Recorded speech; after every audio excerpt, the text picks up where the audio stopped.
নমস্কার বন্ধুরা, আমি শম্পা রান্নাঘর আপনাদের অনেক স্বাগত। বন্ধুরা, আজকে আমি একটা খুবই কমন বাঙালিদের প্রিয় রেসিপি নিয়ে চলে এসেছি। আজকে আমি অনুষ্ঠান বাড়ির মতো একদম মুচমুচে আলু ভাজা করে আপনাদের বা ঝুরি আলু ভাজা করে আপনাদের সাথে শেয়ার করব। তো চলো রেসিপিটা শুরু করে দিই। আর প্লিজ প্লিজ প্লিজ বন্ধুরা, আপনারা ভিডিওটা শুরু থেকে শেষ পর্যন্ত দেখবেন। আমার চ্যানেলে বন্ধুরা একটা অনুরোধ করব, আমার চ্যানেলে 1000 সাবস্ক্রাইবার পুরো হয়ে গেছে আপনাদের সকলের ভালোবাসা ও আশীর্বাদে, কিন্তু ওয়াচ টাইমটা অল্প একটু বাকি আছে।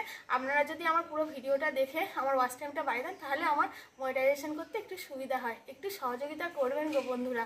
তো চলো রেসিপিটা শুরু করি।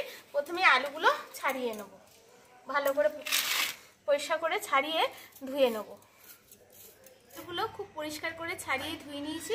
আর এখানে বন্ধুরা জল নিয়ে নিয়েছি। আর এখানে দেখুন আমি যে গ্রেটারটা নিয়েছি সেটা বড় যুক্ত গ্রেটারটা নিয়েছি। তো এটা দিয়ে আলুর লাচ্ছাগুলো বার করে নেবো। আর একটা বন্ধুরা আপনারা খেয়াল রাখবেন, আলুর লাচ্ছাগুলো লম্বা লম্বি বার করবেন, আড়াআড়ি বার করবেন না, তাহলে ব্যাপার আলুর লাচ্ছাগুলো বেশ সুন্দর লম্বা লম্বা হবে।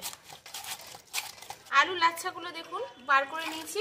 আর দেখুন এরকম হয়েছে আলুর লাচ্ছাগুলো। এখানে যে জলটা অপরিষ্কার হয়ে রয়েছে, এইখানে আপনারা বন্ধুরা এই স্টেপটা ফলো করতে হবে। এই আলুর লাচ্ছাটাকে এবার এমন করে ধুয়ে নিতে হবে 4-5 বার যেন এই জলটা স্বচ্ছ হয়ে যায়। স্বচ্ছ জল হলে তাহলে বুঝবেন যে আলুটা ধোয়া হয়ে গেছে, কারণ স্টার্চটা আলুর পুরো পরিষ্কার করে বার করে নিতে হবে। তো চলুন আলুটা ধুয়ে নিয়ে আসি। আলুর লাচ্ছাগুলোকে দেখুন এমন করে আমি পরিষ্কার করে ধুয়ে নিয়েছি, পুরো জলটা দেখুন পুরো স্বচ্ছ হয়ে গেছে। এবার এই জলটাকেও আমি পরিষ্কার করে ফেলে দেবো। পরিষ্কার করে ধুয়ে যে স্বচ্ছ জলটা ছিল এটাও ফেলে দিয়েছি। এবার এখানে দেখুন কয়েকটা ফ্রিজের বরফ নিয়েছি। আপনাদের কাছে যদি বরফ না থাকে দেবেন না, কিন্তু ফ্রিজের জলটা অবশ্যই দিতে হবে। আর এখানে ফ্রিজের জল এনেছি একদম ঠান্ডা, এটা দিয়ে এতটাই দেবো যাতে আলুগুলো পুরো মানে ডুবে যায়। এবার এটাকে আমি 20 মিনিট মতো বন্ধুরা এরকম অবস্থাতে রেখে দেবো। আলুগুলো দেখুন বরফ জলে ভিজিয়ে রেখেছি, 20 মিনিট হয়ে গেছে। এবার আলুগুলোকে এইরকম করে জল ছেঁকে তুলে নেবেন, না হলে কিন্তু আপনাদের জলটা ছেঁকতে অনেক সময় লাগবে শুকোতে আলুগুলো। এরকম করে চিপে চিপে আমি এবার একটা ঝুড়ির মধ্যে তুলে নেবো আলুগুলো।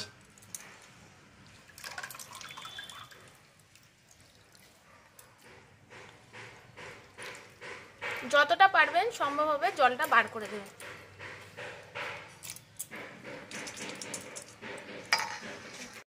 আলুগুলোকে এরকম করে ছেঁকে নিয়েছি ঝুড়ির মধ্যে। এবার এরকম করে রেখে দেবো যতক্ষণ না আলুগুলো খুব ভালোভাবে শুকিয়ে যাচ্ছে না। এখানে কিন্তু মনে রাখবেন বন্ধুরা, আলুগুলো আপনারা অবশ্যই কিন্তু শুকিয়ে নেবেন, না হলে কিন্তু আপনারা যখন ভাজবেন তখন আলুটা মুচমুচেও হবে না, নরম হয়ে যাবে এবং অন্যরকম হয়ে যাবে বন্ধুরা। অতএব অবশ্যই আলুগুলোকে একদম শুকিয়ে নেবেন যাতে আলুগুলোর মধ্যে জল না। দেখুন আমি পারফেক্টভাবে শুকিয়ে নিয়েছি। দেখুন একদম এরকম করে কিন্তু আপনাদেরকে শুকিয়ে নিতে হবে বন্ধুরা, নাহলে কিন্তু ওই বারবারই বলছি যে আলুগুলো আপনাদের মচমচে হবে না কিন্তু ভাজাগুলো। আমি দেখুন কীরকম করে শুকিয়ে নিয়েছি। আমার এটা শুকোতে বন্ধুরা আপনারা চাইলে ভালো একটা বড় কাপড়ে এটাকে কিছুক্ষণ চালিয়েও এরকম করে শুকিয়ে নিতে পারেন। আমার শুকোতে এটা 20 মিনিট সময় লেগেছে বন্ধুরা। আর এখানে দেখুন আমি উনুন জ্বালিয়ে কড়াও বসিয়ে দিয়েছি, কড়াতে সাদা তেল দিয়ে দিয়েছি ভাজবো বলে। এবার প্রথমে আমি এখানে একটা কারি পাতা নিয়েছি, এই কারি পাতাটা ফ্রাই করে নেবো।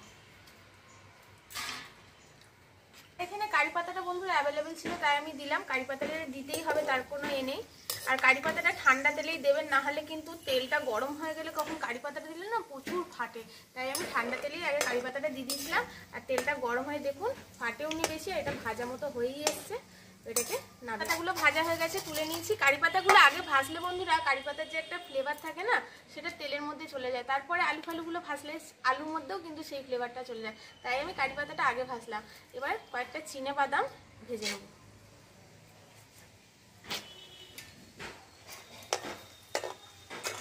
বাদামগুলো ভাজা হয়ে গেছে, এবার তুলে নিচ্ছি।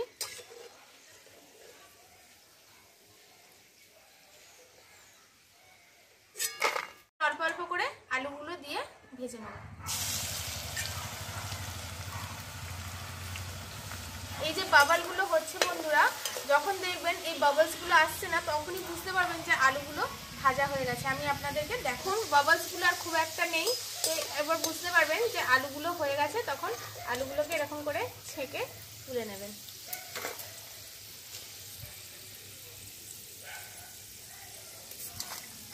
আপনাদের সুবিধার জন্য আমি আরেকবার দেখিয়ে দিচ্ছি। দেখুন অল্প করে আলু নেবেন, দিয়ে একটু একদম গরম তেলে ছাড়বেন বন্ধুরা। খুব লো তেলে কিন্তু কিন্তু ছাড়বেন না, তাহলে কিন্তু ভালো হবে না। দেখুন কীরকম বাবলস উঠছে, এই বাবলসগুলো কিন্তু থাকবে না যখন এটা ফ্রাই হয়ে যাবে। আর অনবরত এরকম চামচা দিয়ে এরকম করে যেতে হবে। এখন বাবলসগুলো আর নেই, তার মানে বুঝতে পারবেন আপনাদের ঝুরি আলু ভাজাটা হয়ে গেছে। এবার এটাকে খালি তুলে নেব বন্ধুরা। খুবই ইজি বন্ধুরা, এরকম পদ্ধতিতে করে আপনারা কিন্তু এটাকে স্টোর করেও রাখতে পারবেন, যখন ইচ্ছা তখনই কিন্তু খেতে পারবেন। শুধু ভাতের সাথে ডালের সাথে না, চায়ের সাথে স্ন্যাক্স হিসেবেও খেতে পারবেন। এটা পুরো ভাজা হয়ে গেছে। এবার ওই তেলে আমি 4টে শুকনো লঙ্কা ভেজে নেব, ব্যাস তাহলেই আমার সব হয়ে যাবে।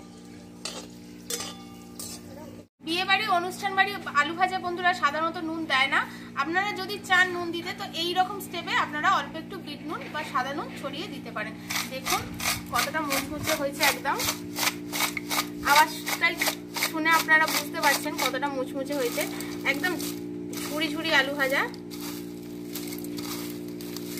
কত সহজ দেখলেন বন্ধুরা বানানো এই জিনিসটা। বাড়িতেই আপনারাও এই পদ্ধতিতে অবশ্যই বানাবেন, আর আমাকে কমেন্ট করে জানাবেন আপনাদেরটা কিরকম হলো। অনুষ্ঠান বাড়িতে যখন পাতের ডালটা পড়ে, আমার মতো কে কে এই ঝুড়ি আলু ভাজার জন্য ওয়েট করেন কমেন্ট করে জানাবেন। আর এরকম পদ্ধতিতে ডাল, এরকম ঝুড়ি আলু ভাজা বানিয়ে ডাল কিংবা স্ন্যাক্সে আপনারা এরকম পদ্ধতিতে খান, সংরক্ষণ করেও রাখতে পারবেন। আর এতটা মুচমুচে হয়েছে বন্ধুরা, দেখুন আমি আপনাদেরকে দেখাচ্ছি, একদম পারফেক্ট বন্ধুরা। আমি যেরকম ভাবে দেখালাম এরকম পদ্ধতিতে যদি করেন, একদম পারফেক্ট অনুষ্ঠান বাড়ির মতোই আপনাদের হবে, কথা দিলাম। ঝুরি ভাজা দেখলে কি আর লোভ সামলে রাখা যায় বলুন বন্ধুরা? তাও যদি হয় এরকম আলুর ঝুরি ভাজা, দারুণ লাগছে বন্ধুরা খেতে, দারুণ। আমার চ্যানেলে এরকম নিত্য নতুন নতুন নতুন রেসিপি পেতে প্লিজ বন্ধুরা আমার চ্যানেলটিকে সাবস্ক্রাইব করে শেয়ার, লাইক, কমেন্ট করে রাখবেন। পাশে থাকা বেল আইকনটা প্রেস করে রাখবেন যাতে আমার দেওয়া ভিডিও সবার আগে আপনাদের কাছে পৌঁছে যায়। যারা ফেসবুক থেকে দেখছেন প্লিজ বন্ধুরা রেসিপিগুলো ভালো লাগলে আমার পেজটিকে ফলো করে রাখবেন। আজকের মতো টাটা বন্ধুরা, আবার নিয়ে আসবো একটা নতুন রেসিপি, নতুন পর্ব আপনাদের সাথে শেয়ার করার জন্য। আজকের মতো চলি, সবাই খুব সুস্থ থাকবেন, ভালো থাকবেন।